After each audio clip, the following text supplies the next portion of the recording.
For more than a century, Château de Machecoul stood as a fortress of justice. Its high walls promised safety, its halls echoed with authority. But by the 1430s, whispers began to spread. Children vanished, doors closed, never to open again, and behind those walls, something unspeakable unfolded. The man responsible wasn't a shadowy outlaw or an enemy invader. He was France's most decorated knight, a man once entrusted with the holiest relic of the crown. The man committing these atrocities, Gilles de Rais. He was the Marshal of France, a war hero, one of the wealthiest and most powerful nobles in medieval Europe. So how does a celebrated champion of God and country transform into a monster responsible for murdering over 140 children? How does someone go from carrying sacred relics to sacrificing the remains of children? Stories like this are why the infamous past exists, because behind every fortress, every ruler, there's a truth darker than legend. If this video has taught you something, do subscribe to our channel for more stories from the past. In 1405, Gilles de Rais was born into privilege, a child of fortune surrounded by castles, tutors, and the promise of greatness. From the moment of his birth, he embodied the union of three of France's most powerful noble houses. Through his father, Guy de Laval, came the immense wealth of the Montmorency and Laval dynasties. Through his mother, Marie de Craon, the riches of the Craon family. This convergence of bloodlines made him one of the wealthiest individuals in medieval Europe, commanding vast estates, multiple fortified castles, and a personal army exceeding 200 men. But destiny turned cruel for this family. At just 10, his father dies in what some claimed was a reckless hunting accident. A year later, the sudden death of his mother follows, whispered about but never explained. In this span of 2 years, Gilles and his younger brother became orphans, their staggering inheritance falling under the control of their grandfather, Jean de Craon, a man whose ambition would begin to shape Gilles's fate in ways no one could have imagined. Rumors say it was in those early losses, wealth without parents, power without the right guidance, that the shadows first began to take root in Gilles de Rais. Jean de Craon, as a violent criminal himself, engaging in banditry, extortion, and assault. His approach to raising his grandsons is characterized by complete permissiveness, allowing the boys to indulge any desire or whim without consequence. Imagine a child with unlimited wealth and power, guided by a criminal who teaches him that rules don't apply to the nobility. What's even more fascinating is that Gilles isn't only taught the prayers of the church or the duties of a knight. His grandfather places in his hands the life of the 12 Caesars by Suetonius. To a boy hungry for stories, the lives of Tiberius, Caligula, and Nero read less like warnings and more like legends, tales of rulers who bent the world to their will. For most, they stand as examples of excess and corruption. But for young Gilles, they spark imagination, planting seeds that power might be measured not by virtue, but by daring. The grandfather and grandson would engage in criminal activities together, including systematic extortion and assault of royal officials. In one particularly brazen incident, they attack Adam de Cambrai, the first president of the Parlement of Paris, one of France's highest judicial officers, having him molested and robbed by men in their pay. This was simply a masterclass in how power can corrupt when left unchecked. It is 1429 now, and France is on its knees. The English grip the land, the Dauphin's crown hangs by a thread, and the people starve for hope. Into this despair walks Joan of Arc, a teenage girl claiming visions from God, her voice carrying the weight of prophecy. To soldiers hardened by war, she feels almost mythical, a living flame that refuses to be extinguished. Gilles is 25 at this time, commanding his own army, a young noble whose childhood dreams of emperors suddenly collide with the living miracle of Joan. Drawn to her conviction, he joins her cause. On May 7th, 1429, the Battle of Tourelle rages outside Orléans. The march to Orléans begins, 12,000 men advancing, banners snapping in the wind, armor clattering like a storm. Men cry out in agony as the tide of war surges. But this time, the screams belong to the English. For the first time in years, the French are victorious. The siege of Orléans is broken, and the 100 Years' War tilts toward hope.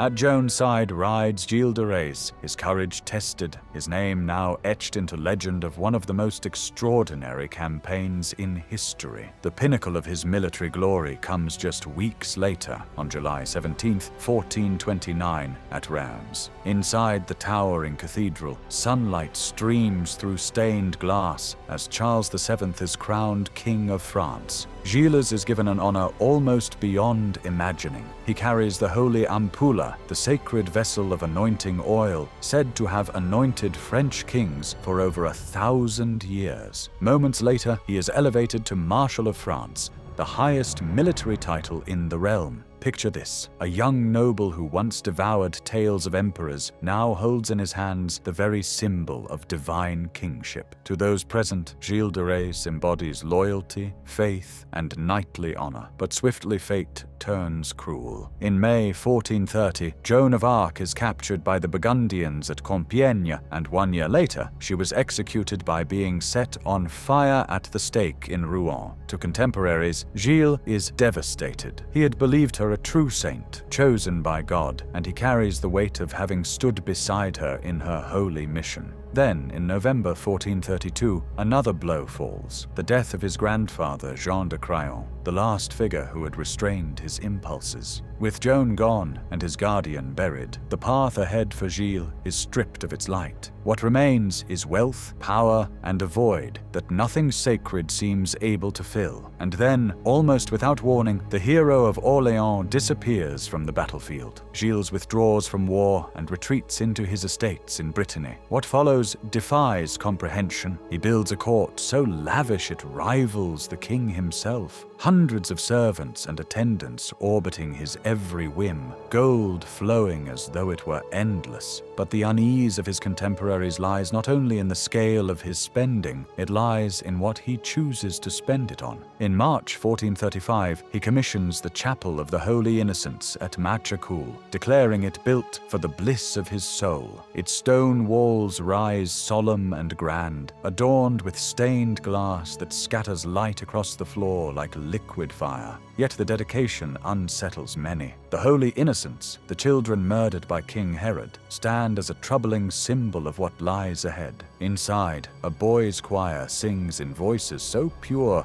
they seem angelic, hand-selected by Gilles himself. To the world, it looks like devotion. To history, it is the first mask of something far more sinister. That same year, his ambitions takes an even stranger turn. Gilles unveils a spectacle unlike anything France has ever witnessed: Le Mystère du Siège d'Orléans, a massive theatrical production written by his own hand to commemorate Joan of Arc's triumph. Over 140 actors and 500 extras take the stage, clad in more than 600 costumes, each garment worn only once before being discarded and remade anew. The scale is breathtaking but also alarming. It is vanity on a royal scale, and more dangerously, it is defiance. For in this play, Gilles elevates Joan, condemned by church and crown as a heretic, into something close to sainthood. His fortune begins to bleed away under the weight of such excess. His spending spirals so recklessly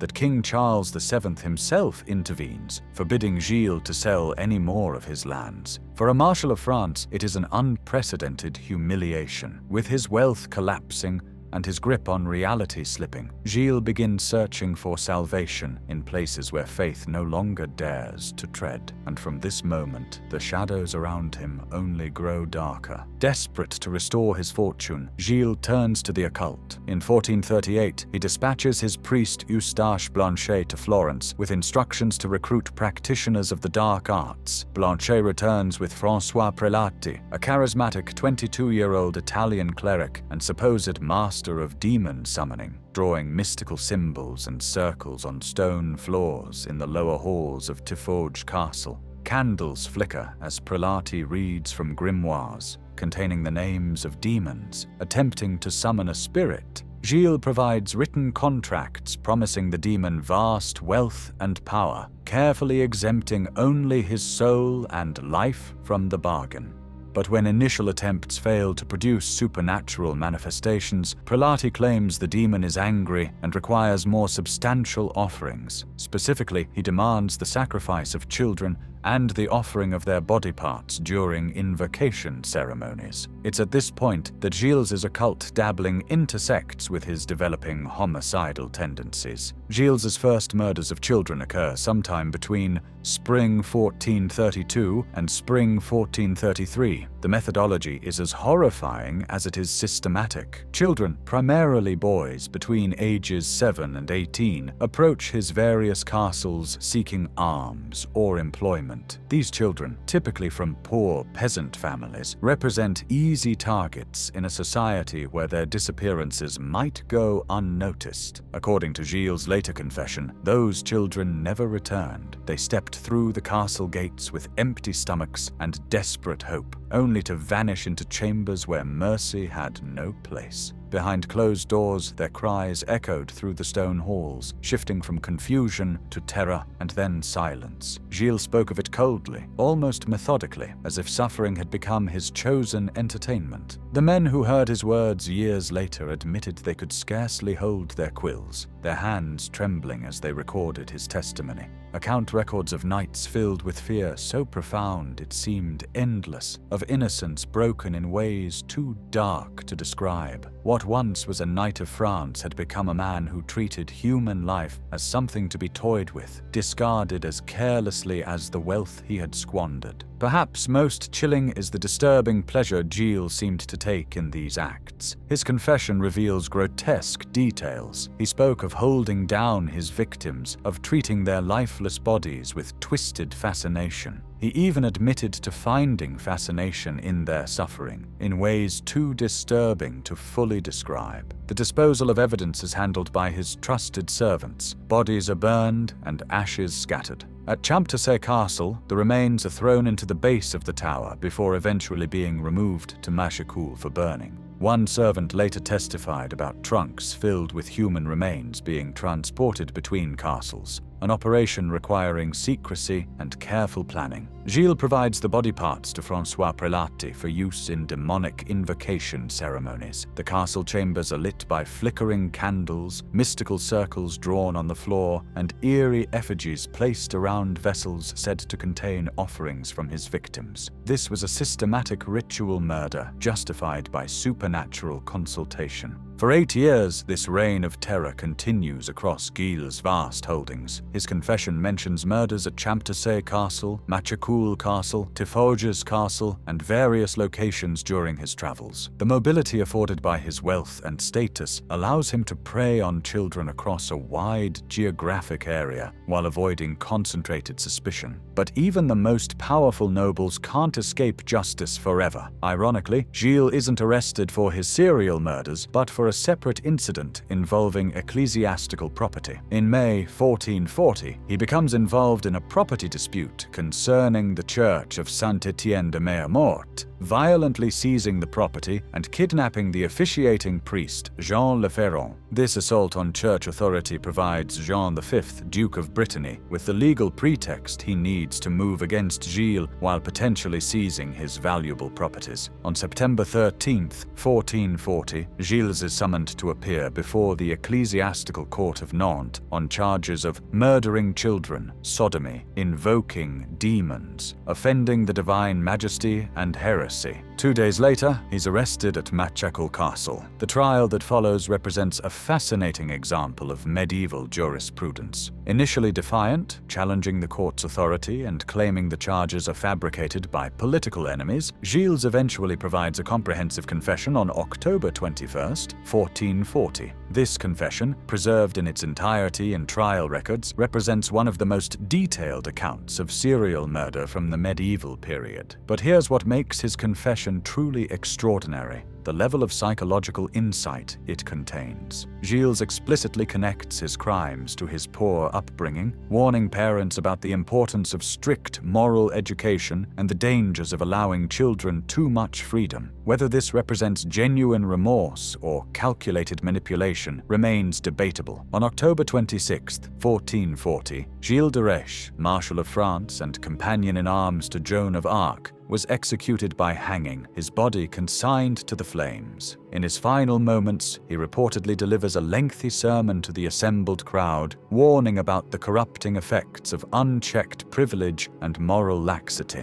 His last recorded words to his accomplices are, "We have sinned, all three of us, but as soon as our souls depart our bodies, we shall all see God in his glory in heaven." In an unusual detail that distinguishes his execution from those of his accomplices, Gilles' body is rescued from the fire before being fully burned by 4 ladies of high rank, allowing him to receive Christian burial. Even in death, noble privilege provides protection unavailable to common criminals. So what transforms a celebrated war hero into history's most notorious child killer? The answer lies in the toxic combination of unlimited wealth, unchecked power, traumatic childhood experiences, and the complete absence of moral restraint. Gilles de Rais represents the ultimate cautionary tale about what happens when privilege meets pathology, when power corrupts absolutely, and when society fails to hold its most powerful members accountable. The distance between heroism and monstrosity may be far shorter than we dare to imagine, and perhaps that is the most terrifying truth of all.